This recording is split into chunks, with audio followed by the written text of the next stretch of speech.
situations I had. And sure, you have to change your way of thinking because a lot of people are from the old school way of thinking.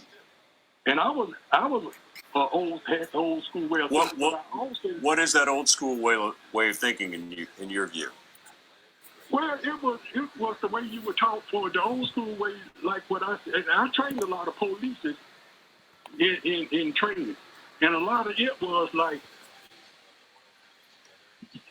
them against the community, us against them. Okay, I've never seen it that way. That's why I got involved in training because I knew it was a better way of doing it. Thanks for that, Earl. We'll go to Mark in Marston Hills, Massachusetts. Go ahead.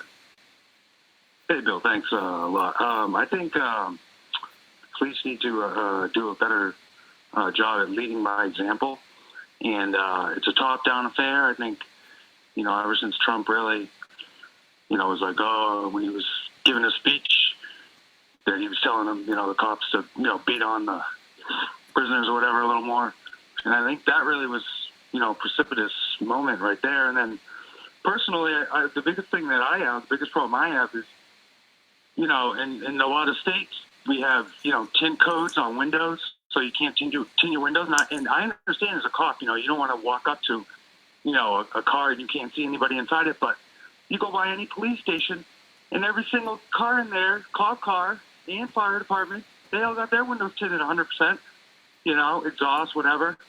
So start leading by example, top down, pull up your boots, and that's that. All right, to Tyrone in New York City. Tyrone, go ahead. Yeah, good morning. Thank you.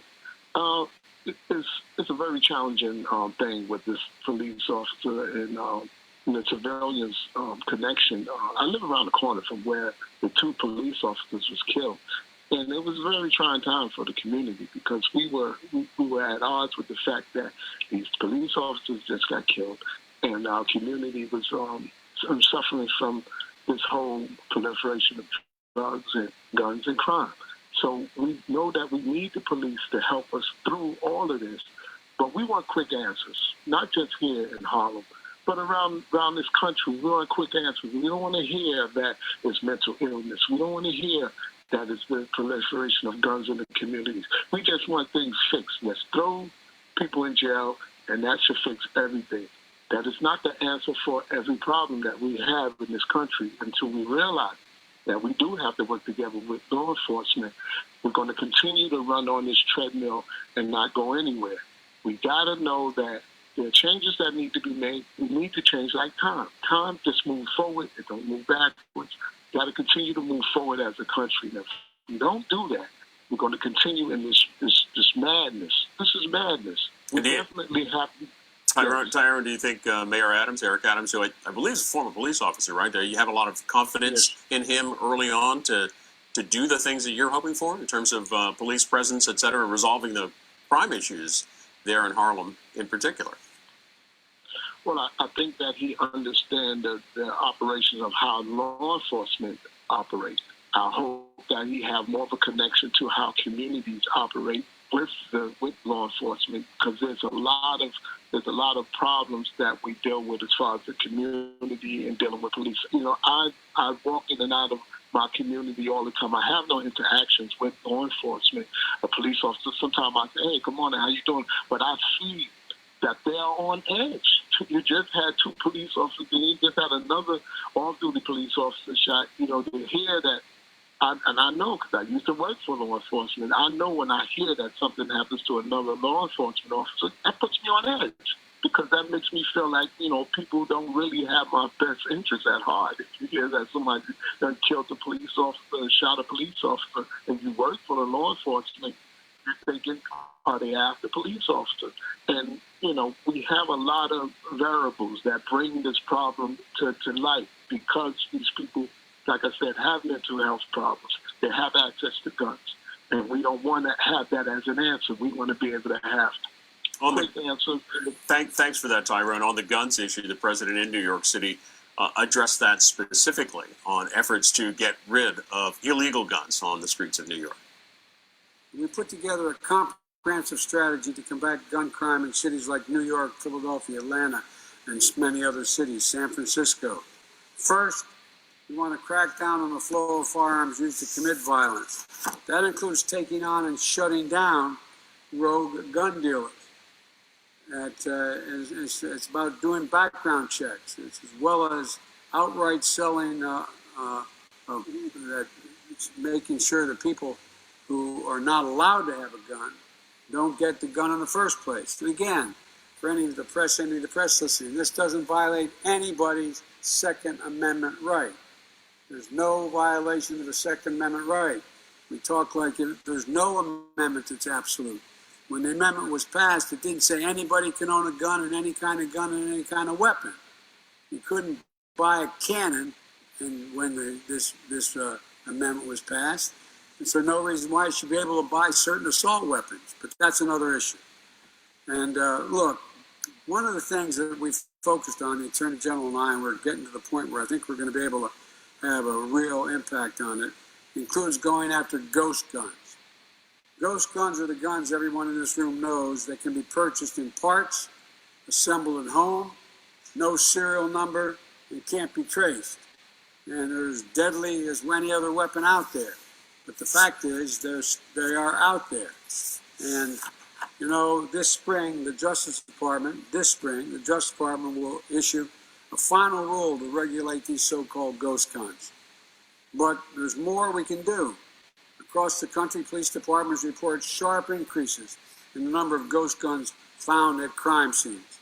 That's why today the department is launching an intensified national ghost gun enforcement initiative to determine and deter criminals from using those weapons to cover their tracks. If you commit a crime with a ghost gun, not only are state and local prosecutors going to come after you, but expect federal charges and federal prosecution as well. We've also created a strike force to crack down on illegal gun trafficking across state lines. As the mayor said, as he pointed out, guns that are used to kill people in New York City, they aren't made in New York City. They aren't sold in New York City. They are sold in other places. Today, the Attorney General directed all U.S. attorneys in the United States to prioritize combating gun trafficking across state lines and city boundaries. The Justice Department is sending additional prosecutorial resources to help shut down what's referred to, as you all know, the iron pipeline that funnels guns from shops in states like Georgia to crime scenes in Baltimore and Philadelphia and New York and so many other places. And some comments on our morning question about police-community relations in your town. On social media, Michael on Twitter says this: the police know how to clean up the crime. That's occurring. They did it in the late 80s through the 90s. It's their political masters that want to be reelected who are hesitant. This one says, no-knock warrants target the wrong people, kills white family. They did not know it was the police, or did they think it was a burglar, given only seconds before being shot? Why isn't no-knock warrant unconstitutional? And from Frank, texting from Bend, Oregon, police departments all throughout this nation need reform. We need the police, but they seem to think they have supreme power. That comment on the no-knock warrants, that was the issue in the shooting of Amir Locke, apparently, in Minneapolis. And here's the headline on the protests held yesterday in the Twin Cities. Hundreds of protesters marched through Minneapolis after police shooting of Amir Locke. Asking you about the police-community relations in your town. Next up is Terrence in Honolulu. Good morning. Hey, good morning. I think everybody's missing the real problem here. The problem, I was born in Philadelphia, raised in Philadelphia, but I've been living in Hawaii now for 32 years. The biggest difference between Hawaii and most of the inner city places is that the children are raised to respect authority and respect the police, and they grow up respecting themselves and respecting their environment. When you have 75% of black children in these inner cities born and raised without a father in the home, they're not raised to respect authority. They don't even respect their own parents in their own home. So they join these gangs, and that becomes their father. And these gangs have an agenda that only matters to the gangs. And they definitely don't have any appreciation for the police.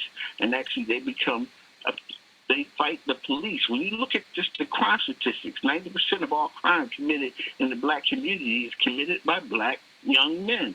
90% of murders committed in the black community is committed by young black men. It doesn't make any sense. You have to go after these these criminals and change that. First of all, there's too many that have already, are beyond help. They have to be locked up and put away, and then we have to set an example for the next generation and let them know that that is not the way to go. Our government has created this problem with this welfare and taking the fathers out of the homes. That needs to change. Black people in the inner city black people make up 13% of the population. Commit 30% of all crimes in this country. Okay, to John in Telford, Pennsylvania. Good morning. Hey, good morning. Yeah, I'm glad you had me on here on CNN Light. Yeah, I guess it's just trying to start stirring the racial pot. Like that last gentleman said and Steve said, you never hear anything. I'm just from Philadelphia, okay? They just had 2 tow truck drivers shoot it out like a Wild West. A 3-year-old was hit, okay? I don't see Benny Crump and Black Lives Matter down here, complaining about this murder capital we got here. This city's only a fraction of the size of New York and Los Angeles, and you can't go down there without arming yourself to the teeth. It's crazy. All right, to Jack in Savannah, Georgia. Statham, Georgia. Jack, go ahead. Yes, sir. Good morning. Good morning. I would like to say that I agree with the gentleman in Hawaii, but we have to go back into the communities that are led by single-parent families and help them, make programs for them, because he's right about the gangs. But our police officers, the people who want to defund the police, when something happens to them, the first people they call is the local sheriff's department or the city police. And, that you can't have 100% in anything that you do. You're going to have bad apples. But police officers are people who just do not chase criminals. They deal with people who have mental health problems. Mm-hmm. They deal with domestic violence. They deal with people who are feeling down about themselves. I've seen police officers here in Atlanta where homeless people didn't have coats, and they went to the vehicle and grabbed an extra coat they had for themselves and gave it to the people. They're human beings too, and the men and women who get out here to protect us, and then we want to bash them. I'm not saying there's not a bad element. There's a bad element in anything you deal with, and I understand. I support the Second Amendment completely. The ghost guns I agree with, but it's not the gun owners who are selling these rogue guns. These are guns that are either stolen. People should number one, if you carry a weapon in your car and you don't have a concealed weapons license, you need to take that weapon out and take it with you wherever you go. That would cut down on people getting illegal guns. But we have to reach out to the young people and educate them and give them a chance, because that man from Hawaii hit the nail on the head. But it's just not the black community's fault. It's everybody's fault. Okay, Jack, this is the latest reporting from Pew on how Americans view police funding. A growing share of Americans, as the headlines say, they want more spending on police in their area. They report that amid mounting public concerns about violent crime in the United States, Americans' attitudes about police funding in their own community have shifted significantly. The share of adults who say spending on policing in the area should be increased now stands at 47%, up from 31% in June of 2020.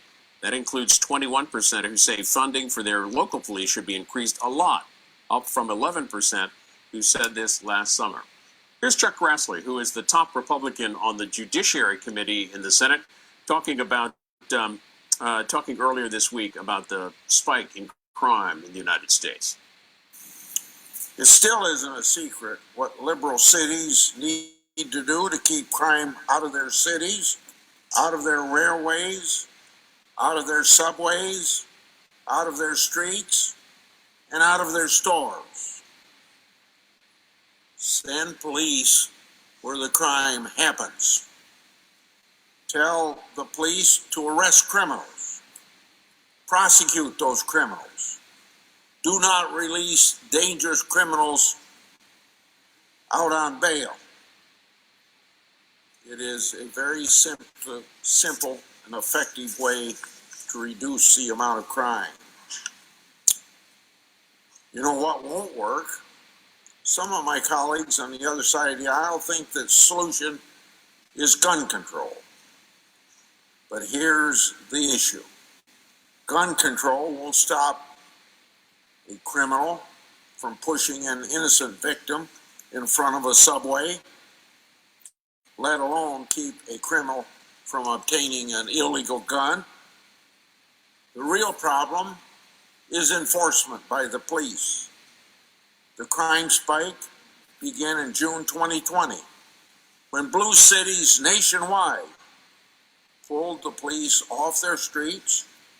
Progressive prosecutors at that time stopped prosecuting, and these blue cities started bail reform policies that released violent criminals into the street. No police on the streets, but a lot of criminals on the streets. It's no surprise that crime has risen. Some reaction on Twitter to our morning topic about police community relations. This is Joseph, who tweets, a little while ago, there was some police action outside, and when it was over, I thanked the guy for his service, and he told me that's odd. Quote, we never hear that these days, which surprised me. And by the way, the police actions that night were not perfect. This one from Rick says this: I remember when body cams were seen as a game changer for cop misconduct. Body cams are the Rooney Rule of police reform. Cops continue to conveniently have cams turned off while they commit crimes against citizens. Qualified immunity allows this to continue. Let's hear from Michael, Patterson, New Jersey. Up next, go ahead. Yes, hello, this is Michael, and I wanted to say that to me it seems like lawlessness, they want to let lawlessness abound, because right now you've got felonies that they want to make misdemeanors. They want to have no bail, let you right out, go free. To me, without a consequence, they want to make it fair for the criminal. Here's what's fair in my eyesight. You do the crime, you do the time. Because you're making it not fair for the victim who's being hurt or killed or something happened, their car stole. So you want to make a consequence so you deter crime, not that you, because right now it seems like they're trying to, I don't know the opposite of deter, but that's what they want to do, make it more active, And I want to say this before you hang up on me. Joe Biden said January 6th was worse than 9/11. They don't have any memorials for January 6th, but they got plenty of them for 9/11. So tell Joe Biden, please tell him, because he's a little deranged. He needs to get his mind together, because Joe Biden says January 6th was worse than 9/11. No, because it happened to them. See, they want to defend themselves, but not you and I. They want a new world order. They want to change America. And let's hear from Philadelphia's, Mary's calling from Philadelphia next. Good morning. Go ahead. Yes, good morning.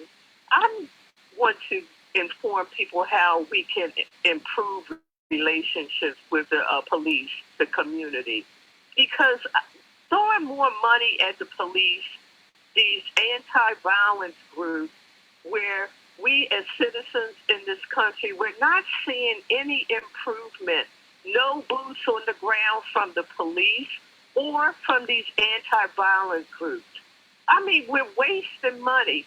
If anything, we need to make sure that we look at the programs that we already have in place. With our police department in Philadelphia, we increased the budget for the police department, but yet we have less police officers on the ground because of the heart and lung disability benefits that we provided for the police department, where they can go out at any time based on any minor disability. This is what's causing our problem. We have less anti-violent groups on the ground, where the money does not trickle down to the people that are supposed to get the money. We even pay employers to hire ex-offenders, but yet they do not hire ex-offenders. So, this is the problem. We're throwing money to the people, and the money is not trickling down to the people that are really required to get it. Wall Street Journal reports that part of the problem is recruiting and retaining police officers. Here's the headline: police departments are losing officers and struggling to replace them. Columbus, Wisconsin, they write, a city of about 5,500 people between Madison and Milwaukee, lost 3 members of its 9-person police force last year. Unable to find replacements, Chief Dennis Weiner has taken on extra duties, including working on a patrol shift on Thanksgiving Day. Quote, "It has really been just a terrible struggle trying to fill vacancies," said Mr. Weiner of his efforts since one of our officers started a painting business, another took a maintenance job at a distribution center, and a third began studying to become an accountant. Across the country, writes the Wall Street Journal, police chiefs say they are struggling to keep departments fully staffed as resignations increase and hiring gets tougher in a tight labor market. At the same time, officers describe the job as more stressful and less rewarding than it was in the past. As a result, the chiefs say the departments are taking longer to respond to some calls, while crimes, including homicide, are on the rise nationwide. Let's hear from Lester in Sandy, Oregon. Welcome. Hello. Good morning. Morning. Yeah, we have a good police department here, and it's different races. And we're in a country town here in Sandy, Oregon. We're not too far from Mount Hood. It's 20 miles, I think. Anyhow, I was going to say, it's not our law enforcement, and I'm sure you've heard this already because I've been listening, that our prosecutors are trying to do their job, but the judge lets it go because they follow the orders from the governor. We have a governor in Oregon here that don't support our law enforcement. She is very, well, put it this way, she's not doing her job. And she wants to force the laws that, like we already have a law passed in Oregon that if somebody steals my gun, I get prosecuted too. Well, how that doesn't make sense. I don't know where she gets that. But in America, we should support each other. We had a police officer being jumped on at the Highway 26 going towards Mount Hood, and a couple, 2 or 3 men helped her arrest the gentleman because she was getting beat up. I would support law enforcement, but I want to tell you something about our law. You're just not getting a big support. And in order to do that, you have to have mayors and governors and stuff that are going to support us, the law. That's the whole thing. So, you have a good day. Thank you. Bye. Here's a headline from CNN. The intentional killings of law enforcement officers reach a 20-year high, the FBI says. The chair of the Senate Judiciary Committee is Dick Durbin of Illinois. On the floor of the Senate recently, he blamed Republicans for holding up funding that would go to hiring police and other anti-crime programs.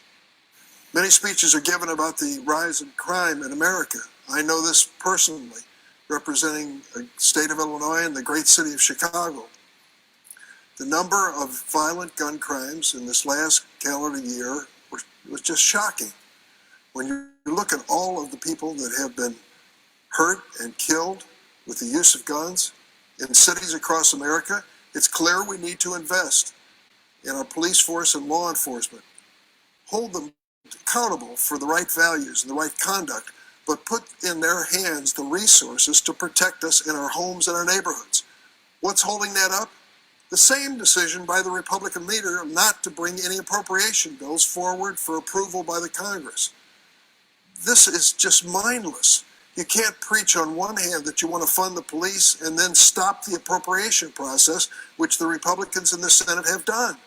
It is time to pass the omnibus appropriation bill so the resources are going to ATF and the U.S. Attorney's Office and other law enforcement agencies that can help the state and local law enforcement efforts to to try to suppress this violent crime.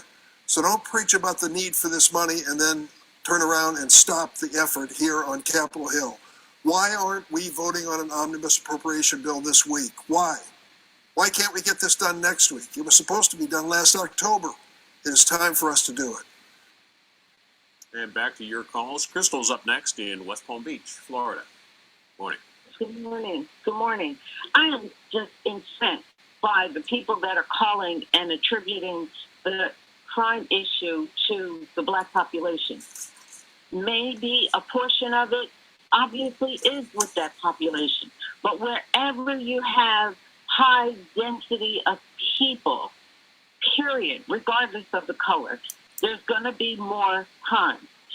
Shootings, I have to say, in terms of this being an issue to have more police arrive after the fact. After the fact. So those two variables are totally unrelated. And also, lastly, on the staffing issue, not being able to find police officers, there's staffing issues across the board in every single area. This is one of the issues that we have right now in this economy. So the highest issue with police officers, the reason why they're dying is they have the highest rate of death due to not taking the COVID shots. So I just want to say that this whole argument feels like opening the doors for the Republicans to come in on this issue, and it's totally orchestrated.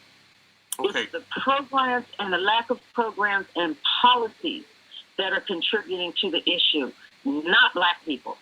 All right, to Brooklyn, Connecticut, James. Good morning. Hey, how y'all doing? Can y'all hear me? We can, James. Go ahead. All right. Hey, listen, man. First of all, I just wanted to call. I normally don't, but the guy from Hawaii, he's lost his mind talking about Philadelphia. I was born and raised in Philadelphia, and that's not the problem at all. The problem is jobs. When China took all the jobs, they took everything away from the black community. Now you have no one with a job. You look at statistics, and it will show that 99% of people who commit these violent crimes are people who don't have a job. Now, what they're going to do about the job situation, I wouldn't know. But the other thing I would like to say is that you just had Dick Durbin on there, and he sat there and he talked about how much he wanted to pass these bills so he could be able to get this money down to these police officers so that they could be hired. So the first thing they need to really start doing is they need to stop these politicians from dealing with China, because China is the one that's destroying this whole country. That's why we don't have jobs. I'll listen to y'all on the line. Thank you for taking my call. Bye-bye. This is what the New York Times is reporting on this morning. Some of their front page this morning. The headline, January 6th committee borrows tactics of a prosecution. The House Select Committee, scrutinizing the January 6th assault on the Capitol, is borrowing techniques from federal prosecutions, employing aggressive tactics typically used against mobsters and terrorists as it seeks to break through stonewalling from former President Donald Trump and his allies and develop evidence that could prompt a criminal case. In what its members see as the best opportunity to hold Mr. Trump and his team accountable, the committee, which has no authority to pursue criminal charges, is using what powers it has in expansive ways in hopes of pressing Attorney General Merrick Garland to use the Justice Department to investigate and prosecute them. The panel's investigation is being run by a former U.S. attorney, and the top investigator brought into focus on Mr. Trump's inner circle is also a former U.S. attorney. The panel has hired more than a dozen and other former federal prosecutors. The committee has interviewed more than 475 witnesses and issued more than 100 subpoenas, including broad ones, to banks as well as telecommunications and social media companies. Some of the subpoenas have swept up personal data of the Trump family, members and allies, local politicians, and at least one member of Congress, Representative Jim Jordan, Republican of Ohio. Back to calls. Dwayne's next. Police community relations in your town. Jamaica, New York is where Dwayne's calling from. Good morning. Good morning. I'm spot on for the young lady in Florida and the gentleman in Connecticut. it's so strange and funny. Listen to Chuck Grassley. He's with the blue cities and how it's out of control. And then you turn on Fox, which I channel surf and see them. Every promotion they have there is about the cities are out of control. Who are you trying to scare, Fox and Chuck Grassley? Are you trying to scare middle America that black people are the boogeyman? That's exactly what's happening. They're out of power. They want to get back into power to do what Trump did for 4 years, try to scare people and make certain parts of this country happy again. This is what's going on. We just went through another officer being shot in the foot. It's unfortunate that we're having these incidents because why? Guns. And why the guns? The Republicans did nothing about guns when the Sandy Hook incident happened several years ago. You're thinking they're going to do anything to protect the police? I'm just disgusted with this whole entire process. And have a good morning. Here he is, Senator from South Carolina. Tim Scott was on Fox News earlier this week. His thoughts on the Biden administration efforts to fight crime. And they have been bad on crime, and they've been terrible for the communities that they say they have in their focus. Crime in vulnerable communities, it's really bad for those folks who can't go anywhere else. And for the officers coming into those communities, we're seeing what you just put on the screen, a 67% increase in crimes against our officers, a nearly 50% increase in homicides around our country. What we need is a tough stance against criminals who are violent. We need a tougher stance from the White House, giving the officers the resources.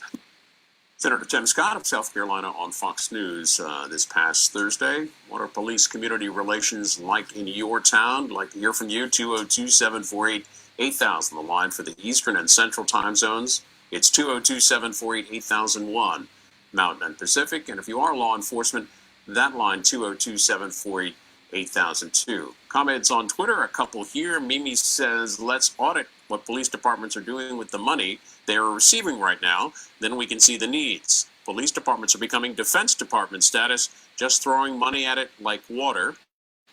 She also says opioids can be labeled an epidemic, but millions of guns on the street is normal. It doesn't make sense, human beings. And Jody says this officer's killing and the one in Minneapolis has brought civic groups and the police together. When the BLM protests came to Fayetteville, the police protected the protesters, and because of cooperation, police arrested provocateurs who came with backpacks with hammers. I love my police, she says. On to Gregory in Grand Rapids, Michigan. Go ahead. My name is Gregory. I'm a 61-year-old black male. I have never been to prison. I've been to jail for child support years ago. The police, you have good cops and you have bad cops. You have criminals and you have upstanding black males. And I feel that all of us shouldn't be treated the way that a criminal is being treated and what he does in the street. I believe what you teach a child in the home, that's what he take in the world when he walk out his door. But you can't stereotype one person for what he do. Now the whole race is like that. And that's where my issue come in at. And do you feel like the police, Gregory, you feel like the police do stereotype people, particularly in your town? I have seen it done, even with child support, with me going to court in the past. And it's amazing. I always went around Christmas time. I have seen several white people where the judge let them out on personal reconnaissance, and they make us blacks stay or pay. And so the whole justice system needs to be looked at. And it's not my call to make, but I can't speak for myself for what I see is not right. But all cops are not bad, and all blacks are not bad. And the whole system needs to be reformed. And it goes from the law system even through your medical system. And it's a shame it's like that, you know, and I just feel that the whole system needs to be looked at. And that's my opinion. I don't carry a gun because I'm not around people to have to carry a gun. I don't even own a gun. So you can't live and live in peace and stay away from corruption.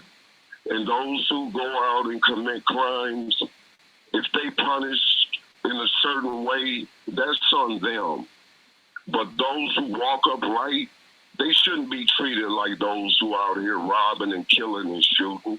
All right, to Bernard in Elk Grove, California. Welcome. Hi, Bill. First of all, let me say this. Those officers that was at the Capitol building in Washington, D.C., they are heroes. They held the line. They did their job, okay? But now, this other stuff that's going on, with these officers, like the man was sleeping and they surrounded him after coming into his home. The man wakes up, police around him, shoot him. Okay, can you imagine that happening to you? But the thing is this, okay, they're doing all of these things with body cams on, right? Shooting these black guys and that. Can you imagine what they would be doing if they didn't have body cams? I mean, half these people, these officers would be lying and saying something else happened, okay? So we're just living in a terrible time, but it's all about money. It's always been about the money because law enforcement is, hey, let's get this money from the least population, which is the black population. That's why the courts, the police departments, the prisons, white people have been making money and livelihoods off of black people in America. It's always been like that. Anybody with intelligence knows that. But we just have to try to be better as people and do something about this qualified immunity. It has to be adjusted so that these police officers can be accountable for what they're doing. Okay, this is an earlier caller had mentioned this in her comments about the death rate among police officers due to COVID. This is the reporting of NPR a week ago or so. COVID was again the leading cause of death among U.S. law enforcement in 2021. Last year was the deadliest for active duty law enforcement in nearly a century, with COVID-19 identified as the leading cause of death for the second year in a row, writes NPR. Carrollton, Ohio, we hear from Jerry on the line. Go ahead. Yes, good morning. Thanks. And I just want to say the gentleman that was a couple callers before this, the black guy that was talking, he's dead on. He is dead on. Now, the guy was just talking. You don't even know what he's talking about, I don't think. But, you know, our government is what's stoking this. You take this Democrat Party, Nancy Pelosi, Chuck Schumer, that Dick Durbin was just on your show. That man's a joke. And if you ask me, the guy before me is saying that white people's making money off of black people.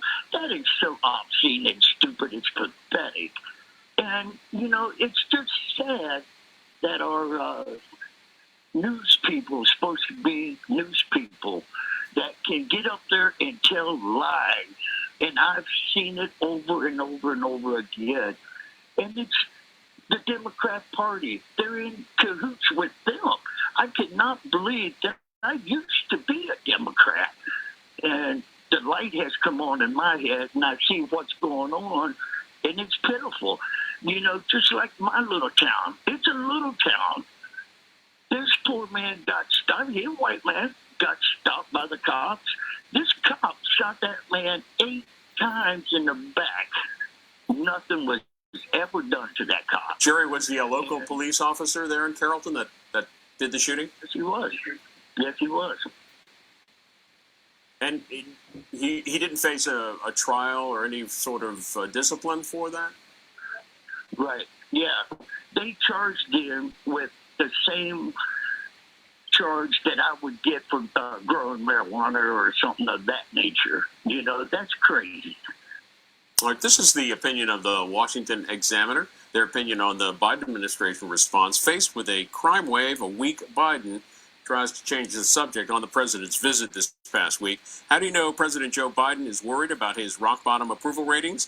He has finally been forced to address the massive rise in crime rates that is occurring on his watch, they write. The long-belated renunciation of his party's defund the police message came just after a police funeral at which Manhattan's soft-on-crime Democratic prosecutor was excoriated by the widow. Better late than never, perhaps, but Biden's attempts at political deflection will not actually stop crime. We'll hear from Brooklyn, New York. Philip's on the line next. Go ahead. Good morning. Morning.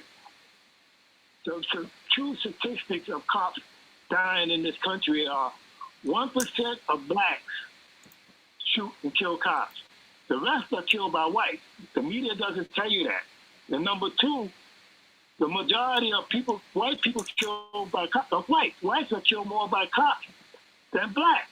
And it's the media that distorts the truth in this country. And we have to start putting all our faith into the media and what they say because they're controlled by corporations. Thank you. All right, to Chicago, we hear from Joy. Good morning. There you are, Joy. Sorry about that. Go ahead. Okay, can you hear me? Mm-hmm. First thing I want to say is people need to stop racializing everything, and people also need to really open up their minds and stop with this Republican, Democrat, oh, the Democrats are doing this. Oh, one thing is true, the government is stalking this. And I'm going to tell you something. Crime is an industry. Initially, the ghettos are $1 billion industry, okay? I liken a lot of this to the purge because a lot of the government officials don't even do anything. They have a blind eye to what's going on in the streets of Chicago specifically. But I'm going to tell you, the pharmaceutical industry, when it was, playing on, the oxycontin, when it was affecting rural white Americans, you saw an uptick of crime and you saw an uptick of miseducation and all of that. And it's the same thing being was stoked on the ghettos in the Chicago area, South and the West Side specifically. Who runs those areas? Government money. And while the gangbangers, are low level, you want to look at the real money being on the land. Why don't you go do a pipeline to where the opiates are coming from, and where they still profit what's selling them at? It's in the black neighborhood. But now we have a new subculture going on now. Kids are having fun. They're carjacking, and they don't. It's not about money and jobs. It's about fun and thrill. I know this because I have 3 police officers in my family. These kids are like zombies now. So we got another issue on our hand, and it's not racialized because it's coming to a community near you. If you keep on looking at everything as black and white, or blacks do more than this, evil has no color. And we need to stop. And the whole industry of law enforcement needs to be taken a look at differently. But stop with the racialization of this. We are all victims in this. Okay, thanks for that, too. Robert, next up. Robert's in Paris, Michigan. Go ahead. So, I grew up in the state system in Michigan. I've never been convicted of many crimes. I've lived on my own since I was 13. I'll tell you what's the matter with this is kids, parents, they're not allowed to teach your kids respect. I'm not talking child abuse. I'm not talking none of that. That's what the problem is. Kids are growing up, running rapid because the states and that just, if a parent says, no, you can't do that, the kid goes to school and says, my dad said I can't do that. Your kid's out playing in the road. You go get your kid out of the road, you spank his butt. And I'm not talking abuse.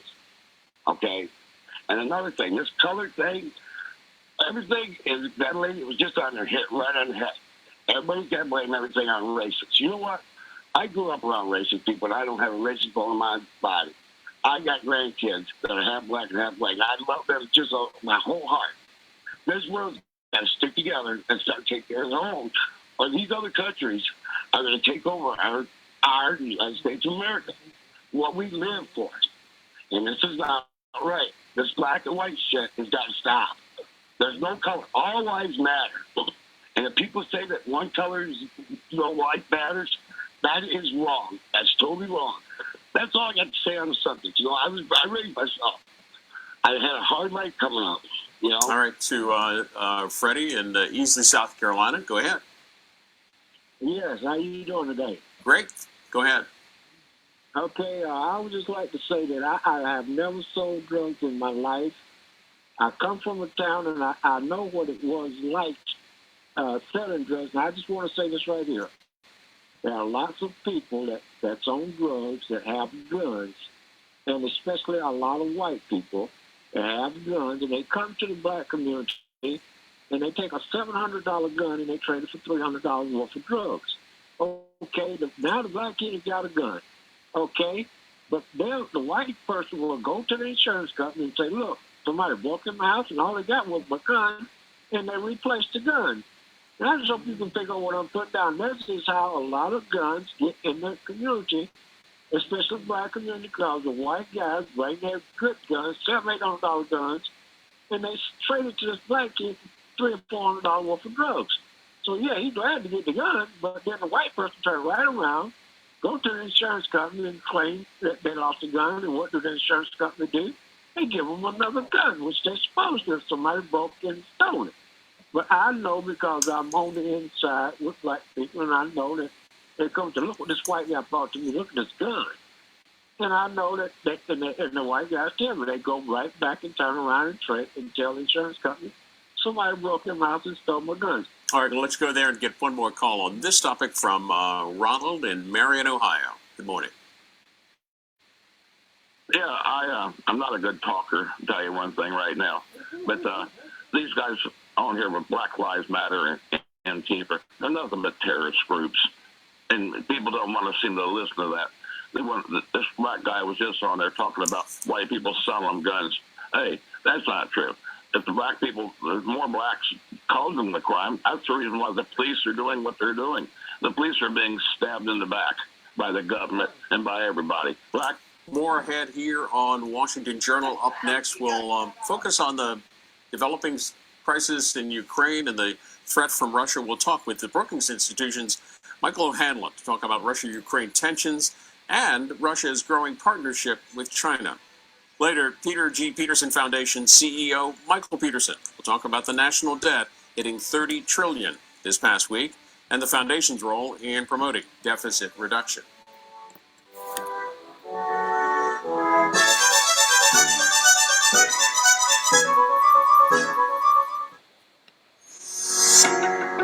Are U.S. intelligence agencies prepared for espionage threats facing the United States from China, Russia, Iran, and North Korea?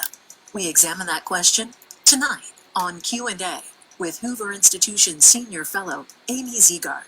She's the author of Spies, Lies, and Algorithms.